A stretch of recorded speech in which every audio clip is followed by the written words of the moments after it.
children. In the sample video, we discussed Dear Departed Part 1, outlines and characters. Once again, I'll give you a brief description about each character and the outlines of the story. Then you can understand while you go through your lesson. So you can read at home while you are watching this video. You just open your textbook and you can read while after you understand the characters what are there in this play. As I said already that Dear Departed is a satire on the human values of the 20th century. How the old people were ill-treated by their children and the demoralization of the society was discussed in this play, through this play, in a satirical way by the writer Stanley Horton. Let us see the characters in this play. The first character, Abel Merriweather. He is the headman of the family. He has two daughters. One is Mrs. Slater, that is called Amelia Slater. The other one is Elizabeth Jordan. These two are sisters. Mrs. Slater marries Henry Slater, the husband of Mrs. Slater. Henry Slater is husband of Mrs. Slater. And Elizabeth Jordan married Ben Jordan. Ben Jordan is husband of Elizabeth Jordan.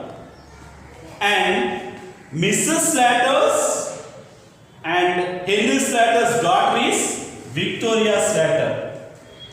She is the young girl, Victoria Slater. And Ben Jordan and Elizabeth Jordan's son is Jimmy. Actually, all the characters in this, Abel Merriweather, Mrs. Slater, Elizabeth Jordan, Henry Slater, Ben Jordan, Victoria Slater. These all people have dialogues in the play except Jimmy. This Jimmy does not have any dialogues in the play. The remaining characters have dialogues in this play.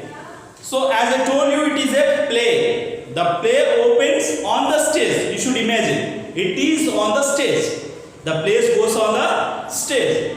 So when the scene opens on the stage, Mrs. Slater appears. What she was doing? She was lying a cloth on the table. And she went near the window. She just calls into the street and she comes back. This is the scene appears on the stage while the scene opens. And her daughter, Victoria Slater, enters. The second character, Victoria Slater, enters. Victoria Slater, she came in a colorful dress. When Mrs. Slater sees Victoria Slater wearing a colorful dress, she warns her daughter, "You are not supposed to wear colorful dress while your grandfather was lying dead upstairs." Grandfather means Abel Merriweather was lying upstairs. So this is the conversation goes in the first on the stage. Actually, in the morning, Mrs. Slater went to Abel Merriweather's room to give some food to Abel Merriweather. Abel Merriweather is the father. So she carries something food to her father. At that time, Abel Merriweather was in a deep sleep, lying on his bed. When she sees her father on the bed, she thought that he might have died. And she not even checked whether he was sleeping or died. She straight away asked her husband to send a telegram to her sister Elizabeth Jordan. Immediately, Henry Slater sent a telegram to Ben Jordan. Ben Jordan and Elizabeth Jordan. So now on the stage, the character, the young girl Victoria, asked her mother why Ben Jordan, uncle and aunt coming to our house. Because for ages they haven't been come to our house. Why right now they are coming? The young girl asked her mother. Then she replies that your father only sent telegram to your uncle and aunt because your grandfather was died. So that is the reason why they are coming. So she answers the question of her daughter. In the meanwhile, Henry Slater, husband of Amelia Slater, Henry Slater enters on the stage. While he was coming, he said that I don't think your sister and Ben Jordan will come to our house to see your father. Mrs. Slater asked, why do you think so? Why you are thinking like that they won't come to our house? Because, Henry says, because while you and your sister, you means here, Mrs. Slater, your sister means Elizabeth Jordan. While two of you are quarreled, what your sister said at that time, she won't set her foot again into your house. That's why I thought she won't come. But this is the previous video. When she said that she won't set her foot into your house, I came to know that she won't come. Henry Slater says. But Mrs. Slater firmly believes that she will definitely come to our house, at least to take her share of property belongs to my father. For that at least I know her character. So Mrs. Slater says to her husband. Then Mrs. Slater wants some of the things belonging to her father, especially the first thing, Mr. Slater, Henry Slater, searching for her slippers. Mrs. Slater suggests, your slippers are old one, they are already worn out, you need a new pair of slippers. But I can't bear the expenses to buy a new pair of slippers. So I could suggest you can wear my father's slippers because he recently bought them. You can wear them. So they can be useful for you. But what Henry says, maybe they are very small in size, but she says, her husband, you can wear, they can stretch. So as her wife says, he follows. He wears the slippers. Afterwards, she asks her husband, we can bring that bureau belonging to my father. For a long time, he said that after his death, he will give it to me. So right now, anyhow he was died, we can bring it right now. Henry suggests, so why don't we steal?